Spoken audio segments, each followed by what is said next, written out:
सुनाती हूँ श्री हरि के चरणों में शीश नवाए, कार्तिक महात्म का यह 21वां अध्याय। अब ब्रह्मा आदि देवता नतमस्तक होकर भगवान शिव की स्तुति करने लगे। वे बोले, हे देवाधिदेव, आप प्रकृति से परे पार ब्रह्मा और परमेश्वर हैं। आप निर्गुण, निर्विकार व सबके ईश्वर होकर भी नित्य अनेक प्रकार के कर्मों को करते हैं। हे प्रभु, हम ब्रह्मा आदि समस्त देवता आपके दास हैं। हे शंकर जी, हे देवेश, आप प्रसन्न होकर हमारी रक्षा कीजिए। हे शिव जी, हम आपकी प्रजा हैं तथा हम सदैव आपकी शरण में रहते हैं। नारद जी राजा पृथु से बोले, जब इस प्रकार ब्रह्मा आदि समस्त देवताओं व मुनियों ने भगवान शंकर जी की अनेक प्रकार से स्तुति करके उनके चरण कमलों का ध्यान किया, तब भगवान शिव देवताओं को वरदान देकर वही अंतर्ध्यान हो गए। उसके बाद शिव जी का यशोगान करते हुए सभी देवता प्रसन्न होकर अपने अपने लोक को चले गए। भगवान शंकर के साथ सागर पुत्र जलंधर का यह युद्ध चरित्र पुण्य प्रदान करने वाला तथा समस्त पापों को नष्ट करने वाला है। यह सभी सुखदायक और शिव को भी आनंददायक है। इन दोनों आख्यानों को पढ़ने एवं सुनने वाला सुखों को भोगकर अंत में अमर पद को प्राप्त करता है। ओम नमो भगवते वासुदेवाय। 21वां अध्याय समाप्त। 22वें अध्याय की जब सुनाने लगी हूँ बात, श्री प्रभु प्रेरणा प्राप्त कर, यह महात्म आ गया हाथ। राजा पृथु ने नारद जी से पूछा, हे देव ऋषि, कृपया आप मुझे यह बताइए कि वृंदा को मोहित करके विष्णु जी ने क्या किया और फिर वह कहाँ गए।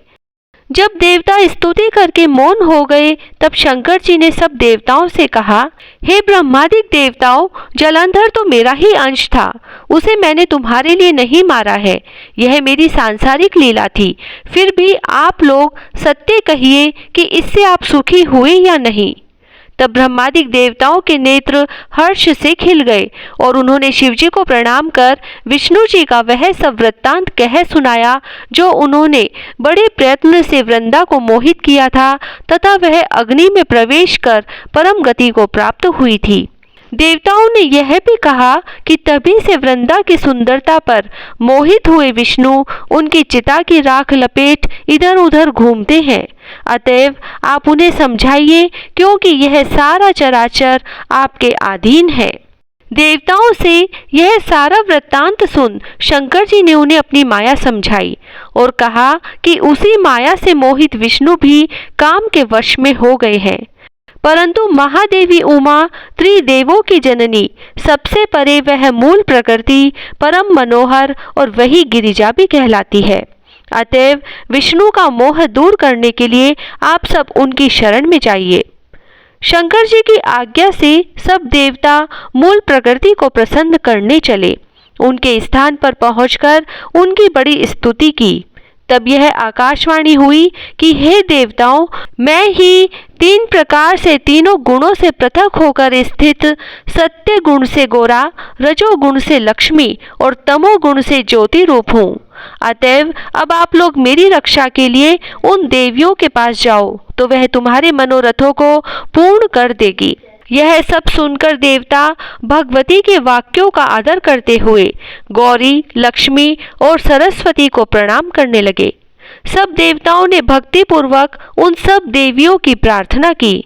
उस स्तुति से तीनों देवियां प्रकट हो गई। सभी देवताओं ने खुश होकर निवेदन किया। तब उन देवियों ने कुछ बीज देकर कहा कि इन्हें ले जाकर बो दो तो तुम्हारे सब कार्य सिद्ध हो जाएंगे। ब्रह्मादिक देवता उन बीजों को लेकर विष्णु जी के पास गए और वृंदा की चिता भूमि में डाल दिया। उससे धात्री, मालती और तुलसी प्रकट हुई। विधात्री के बीज से धात्री, लक्ष्मी के बीज से मालती और गौरी के बीज से तुलसी प्रकट हुई। विष्णु जी ने जो ही उन स्त्री रूप वाली वनस्पतियों को देखा तो वे उठ बैठे। कामासक्त चित्त से मोहित हो उनसे याचना करने लगे। धात्री और तुलसी ने उनसे प्रीति की। विष्णु जी सारा दुख भूल देवताओं से नमस्कृत हो अपने लोक बैकुंठ में चले। वह पहले की तरह सुखी होकर शंकर जी का स्मरण करने लगे। यह आख्यात शिवजी की भक्ति देने वाला है।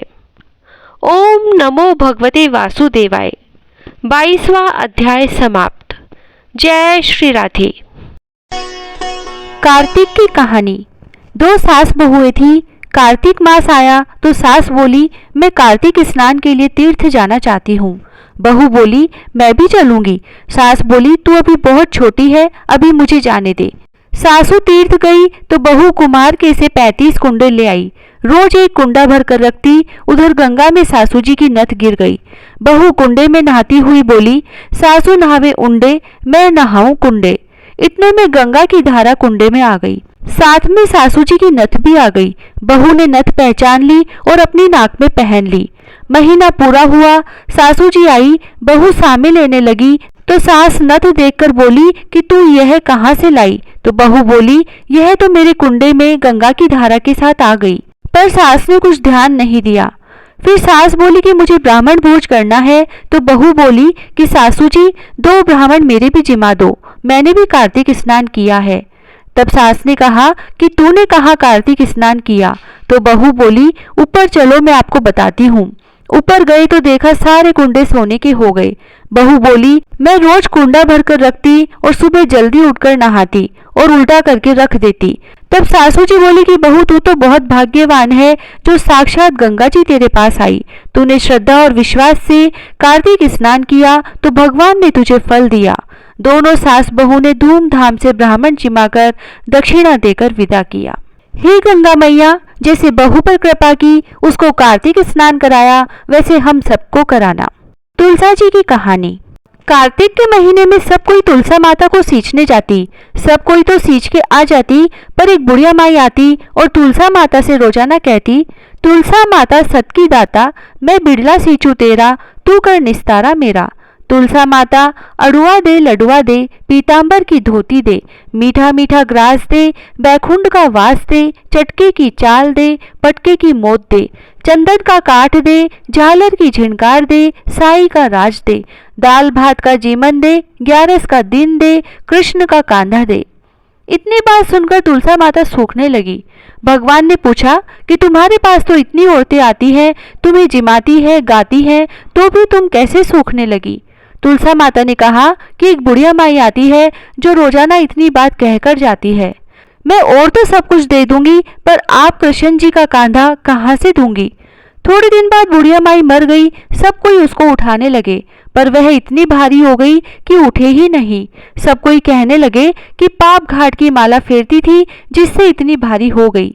भगवान बूढ़े ब्राह्मण का रूप धारण करके आए। सबसे पूछने लगे कि इतनी भीड़ क्यों हो रही है?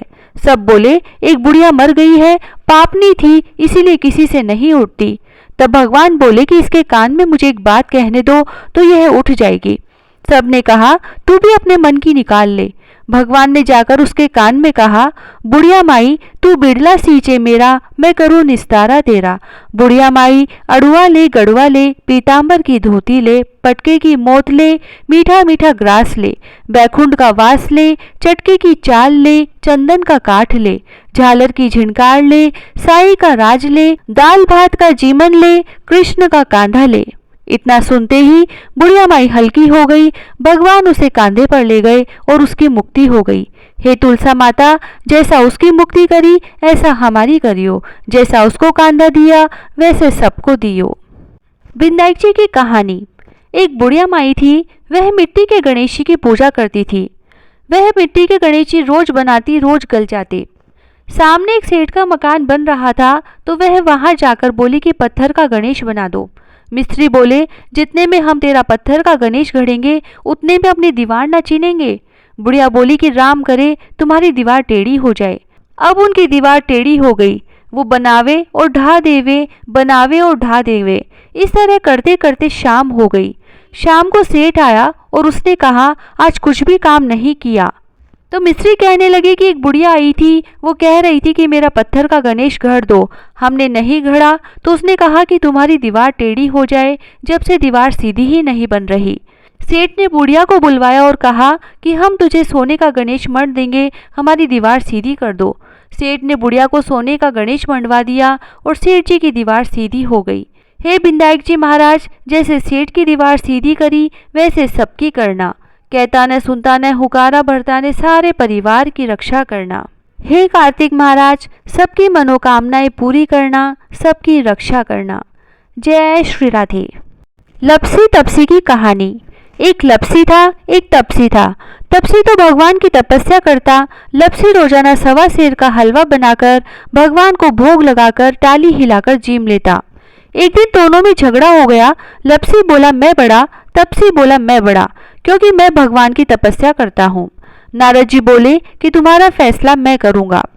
दूसरे दिन तपसी नहाकर आने लगा तो नारद जी ने 1.25 करोड़ का मुंदड़ा तपसी के आगे गिरा दिया। उसने आंख खोलकर देखा तो मुंदड़ा पड़ा था। उसने उठाकर पैर के नीचे दबा लिया और तपस्या करने लगा। उधर लपसी ने 1.25 सेर का हलवा बनाकर भगवान को भोग लगाकर टाली हिलाकर जीम लिया। इतने में नारद जी आए और दोनों को अपने पास बैठाया। दोनों पूछने लगे कि कौन बड़ा है।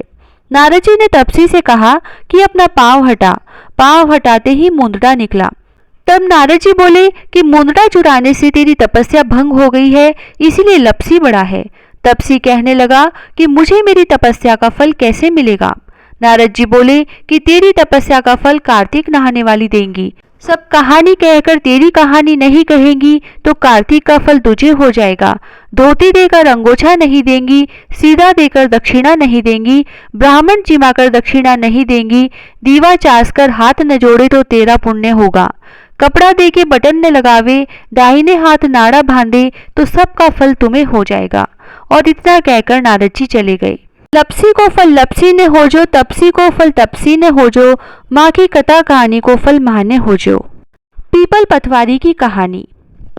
एक गुजरी थी, उसने अपनी बहू से कहा कि तू दूध दही बेच के आ। वह बेचने गई तो रास्ते में औरतें पीपल पथवारी सींच रही थी। उनको सींचता देखकर बहू ने पूछा कि तुम यह क्या कर रही हो।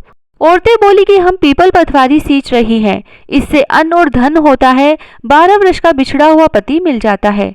बहू बोली ऐसी बात है तो तुम तो पानी से सींचती हो, मैं तो दूध से सींचूंगी। अब तो गुजरी बहू रोजाना दूध दही बेचने ही नहीं जाती, वह रोजाना दूध तो पीपल में और दही पटवारी में सींचती।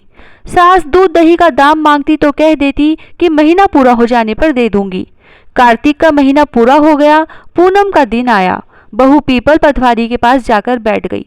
पटवारी ने पूछा कि तू मेरे पास क्यों बैठ गई। तब बहू बोली कि सासू दूध दही का दाम मांगेगी। पीपल पटवारी बोली कि मेरे पास क्या दाम रखा है, ये भरा डिंडा पान पतुरा है, इसको ले जा। बहू ने वही ले जाकर कोठरी में रख दिया और डर के मारे कपड़ा ओढ़कर सो गई। सासू बोली कि बहू पैसे ला। बहू बोली कि कोठरी में रखा है। सासू ने कोठरी खोल के देखी तो हीरा मोती जगमगा रहे हैं। सासू बोली कि बहू इतना धन कहाँ से लाई। बहू ने आकर देखा तो सच्ची में ही धन भरा हुआ है। बहू ने सासू को सारी बात बता दी। सास ने कहा कि अब की कार्तिक में मैं भी पटवारी सींचूंगी। कार्तिक आया, सास दूध दही तो बेचकर आ जाती और हांडी धोकर पीपल पटवारी में चढ़ा देती। आकर बहू से कहती कि मेरे से दाम मांग। तब बहू कहती सासू जी कोई बहू भी दाम मांगती है क्या, पर सासू कहती कि तू मांग। बहू बोली कि सासू जी पैसे लाओ, तो वह पीपल पटवारी के पास जाकर बैठ गई। पीपल पटवारी ने सासू को भी पान पतूरा भरा डिंडा दे दिया। उसने वही ले जाकर कोठरी में रख दिया। बहू ने खोलकर देखा तो उसमें कीड़े मकोड़े बिलबिला रहे हैं। बहू ने कहा सासू जी यह क्या है। तब सास ने आकर देखा और बोलने लगी कि पीपल पटवारी तो बड़ी दोगली पटपीटन है, इसको तो धन दिया और मुझको कीड़ा मकोड़ा दिया। तब सब कोई बोलने लगे कि बहू तो सत की भूखी सींचे थी, तुम धन की भूखी सींची। हे पटवारी माता, जैसा बहू को दिया वैसा सबको देना, जैसा सास को दिया वैसा किसी को मत देना। तुलसी महारानी नमो नमो, हर की पटरानी नमो नमो। तुलसी महारानी नमो नमो, हर की पटरानी नमो नमो। धन तुलसी पूरण तप की नो, शालिग्राम बनी पटरानी नमो नमो। तुलसी महारानी नमो नमो। जाके पत्र मंजरी कोमल, श्रीपति कमल चरण लपटानी नमो नमो। तुलसी महारानी नमो नमो, हर की पटरानी नमो नमो। कौन से महीने बोई रानी तुलसा, कौन से महीने हुई हरियाली। नमो नमो तुलसी महारानी, नमो नमो। कौन से महीने हुई तेरी पूजा, कौन से महीने हुई पटरानी। नमो नमो तुलसी महारानी, नमो नमो। आषाढ़ मास बोई रानी तुलसा, सावन मास हुई हरियाली। नमो नमो तुलसी महारानी, नमो नमो। कार्तिक मास में हुई तेरी पूजा, मंगसिर मास हुई पटरानी। नमो नमो तुलसी महारानी, नमो नमो। धूप दीप नैवेद्य आरती, पुष्पन की वर्षा बरसानी। नमो नमो तुलसी महारानी, नमो नमो। 56 भोग 3600 व्यंजन, बिन तुलसा हरि एक न मानी। नमो नमो तुलसी महारानी, नमो नमो। जो तुलसी को सवेरे गाए, श्री कृष्ण के दर्शन पाए। नमो नमो तुलसी महारानी, नमो नमो। जो तुलसी को दोपहर में गाए, खीर खांड का भोग लगाए। नमो नमो तुलसी महारानी, नमो नमो। जो तुलसी को सांझ में गाए, श्री कृष्ण की आरती उतारे। नमो नमो तुलसी महारानी, नमो नमो। जो तुलसी को रात में गाए, श्री कृष्ण के चरण दबाए। नमो नमो तुलसी महारानी, नमो नमो। सभी सखी मैया तेरो यश गावे, भक्ति दान दीजिए महारानी। नमो नमो तुलसी महारानी, नमो नमो। तुलसी महारानी, नमो नमो। हरि की पटरानी, नमो नमो।